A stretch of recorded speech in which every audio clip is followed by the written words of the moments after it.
उपस्थित राजस्थान के राज्यपाल श्री हरिभाऊ कृष्णराव बागड़े जी, राजस्थान के लोकप्रिय मुख्यमंत्री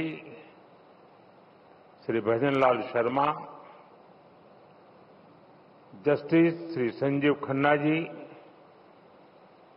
देश के कानून मंत्री श्री अर्जुन राम मेघवाल जी, राजस्थान हाईकोर्ट के चीफ जस्टिस श्री मनिंदर मोहन श्रीवास्तव जी, अन्य सभी ऑनरेबल जजेस, न्याय जगत के सभी महानुभाव, उपस्थित देवी और सज्जनों, सबसे पहले तो मैं आप सबकी क्षमा चाहता हूं क्योंकि मुझे यहां पहुंचने में 10 मिनट करीब मैं लेट हो गया था क्योंकि मैं महाराष्ट्र से निकला, लेकिन वेदर के कारण समय पर नहीं पहुंच पाया और इसके लिए मैं आप सबकी क्षमा चाहता हूं। साथियों, मुझे खुशी है कि मैं आज राजस्थान उच्च न्यायालय के प्लेटिनम जुबिली समारोह में आप सबके बीच आने का मुझे अवसर मिला है। राजस्थान हाईकोर्ट के 75 वर्ष ऐसे समय में हुए हैं जब हमारा संविधान भी 75 वर्ष पूरे करने जा रहा है। इसलिए ये अनेक महान लोगों की न्याय निष्ठा और योगदानों को सेलिब्रेट करने का उत्सव भी है। ये संविधान के प्रति हमारी आस्था का उदाहरण भी है। मैं आप सभी न्यायविदों को, राजस्थान के लोगों को इस अवसर पर बधाई देता हूं, उन्हें शुभकामनाएं देता हूं। साथियों, राजस्थान हाईकोर्ट के अस्तित्व से हमारे राष्ट्र की एकता का इतिहास भी जुड़ा है। आप सब जानते हैं, सरदार वल्लभ भाई पटेल ने जब 500 से ज्यादा रियासतों को जोड़कर देश को एक सूत्र में पिरोया था,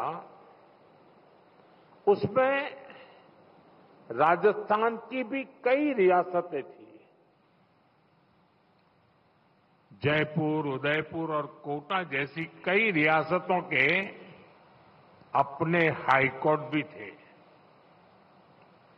इनके इंटीग्रेशन से राजस्थान हाईकोर्ट अस्तित्व में आया, यानी राष्ट्रीय एकता ये हमारे जुडिशियल सिस्टम का भी फाउंडेशन स्टोन है।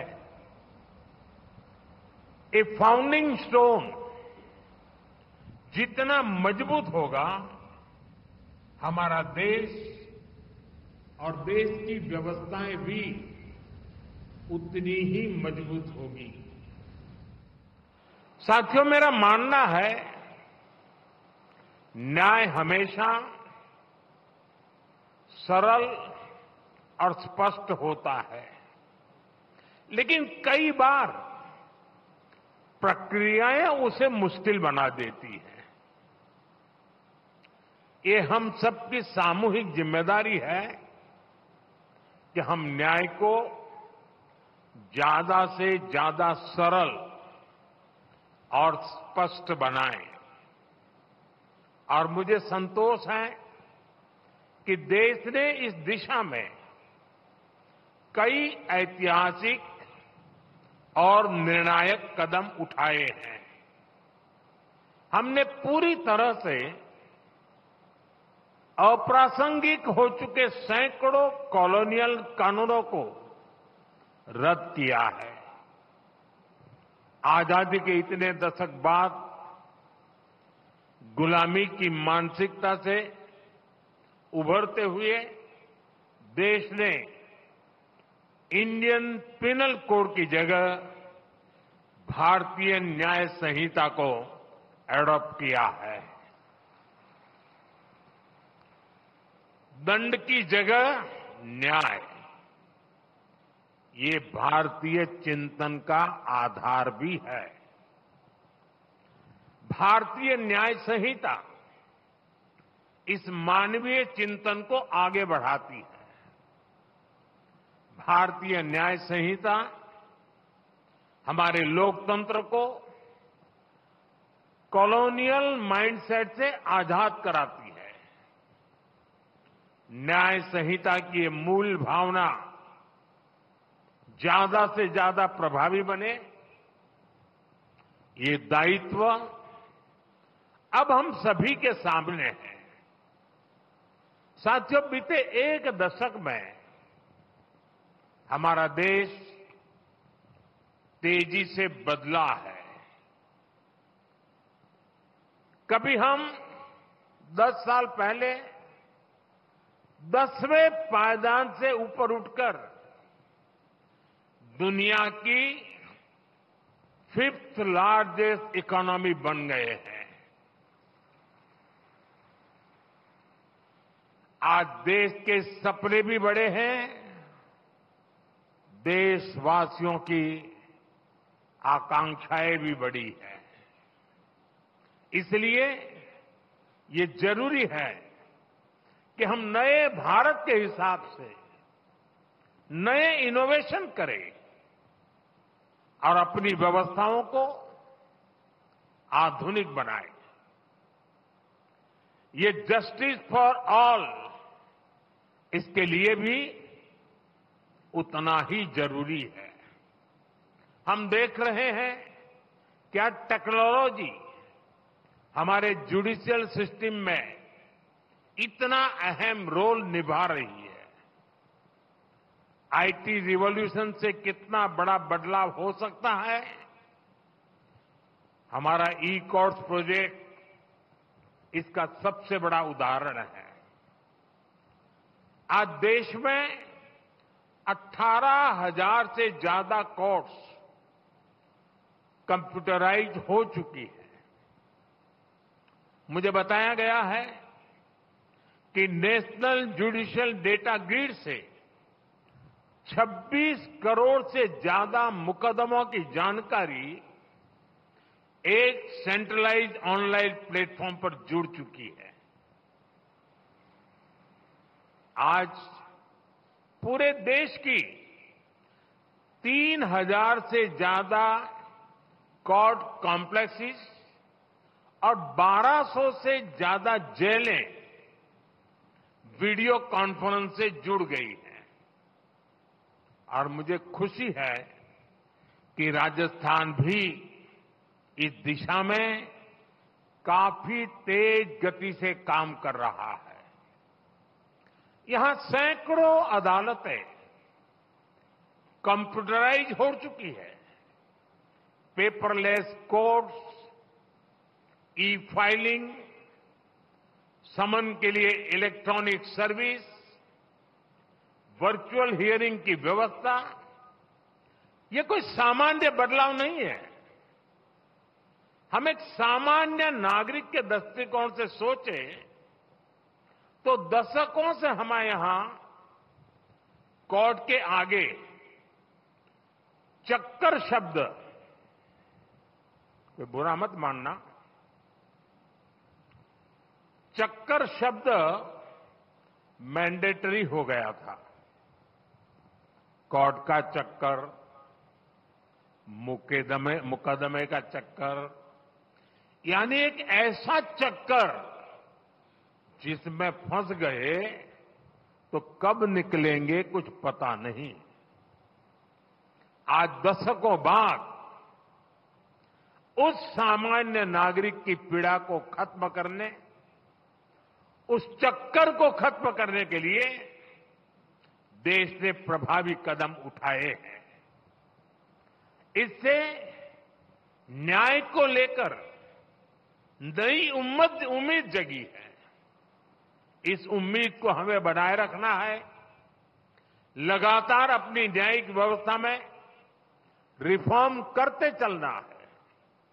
साथियों, बीते कई कार्यक्रमों में आप सबके बीच मैंने लगातार मीडिएशन की सदियों पुरानी हमारी व्यवस्था का जिक्र किया है।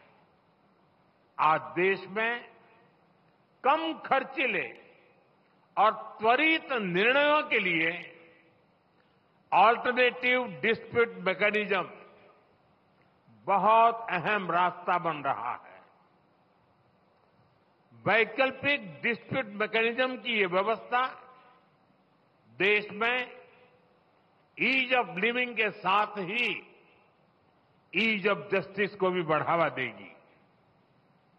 कानूनों में बदलाव करके, नए प्रावधान जोड़कर सरकार ने इस दिशा में कई कदम उठाए हैं। न्यायपालिका के सहयोग से ये व्यवस्थाएं और ज्यादा सशक्त होगी। साथियों, हमारी न्यायपालिका ने निरंतर राष्ट्रीय विषयों पर सजगता और सक्रियता की नैतिक जिम्मेदारी निभाई है। कश्मीर से आर्टिकल 370 हटाने का देश के संवैधानिक एकीकरण का उदाहरण हमारे सामने है।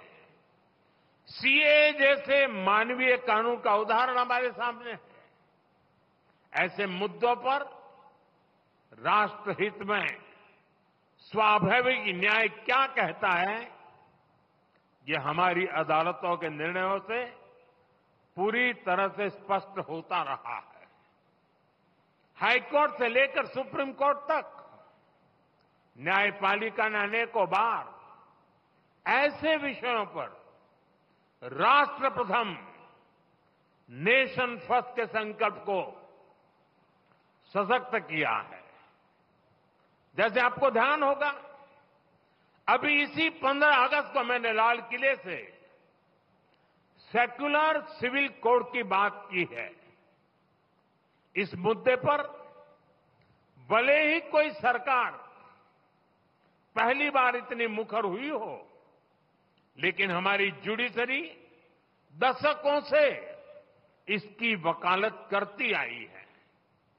राष्ट्रीय एकता के मुद्दे पर न्यायपालिका का ये स्पष्ट रुख न्यायपालिका पर देशवासियों में भरोसा और बढ़ाएगा।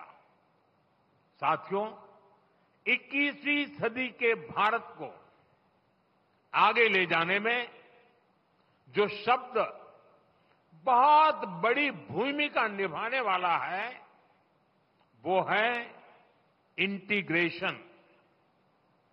ट्रांसपोर्ट के मोड्स का इंटीग्रेशन, डेटा का इंटीग्रेशन, हेल्थ सिस्टम का इंटीग्रेशन। हमारा विजन है कि देश के जो भी आईटी सिस्टम अलग अलग काम कर रहे हैं, उन सभी का इंटीग्रेशन हो।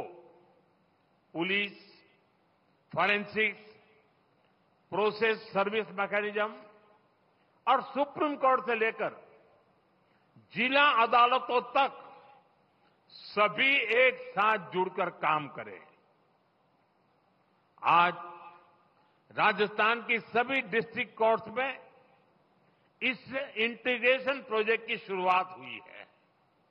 मैं आप सभी को इस प्रोजेक्ट की सफलता के लिए शुभकामनाएं देता हूं। साथियों, टेक्नोलॉजी का इस्तेमाल आज के भारत में गरीब के सशक्तिकरण का ट्राइड एंड टेस्टेड फॉर्मूला बन रहा है।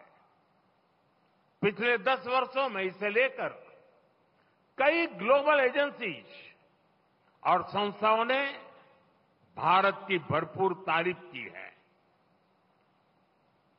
डीबीटी से लेकर यूपीआई तक कई क्षेत्रों में भारत का काम एक ग्लोबल मॉडल बनकर उभरा है।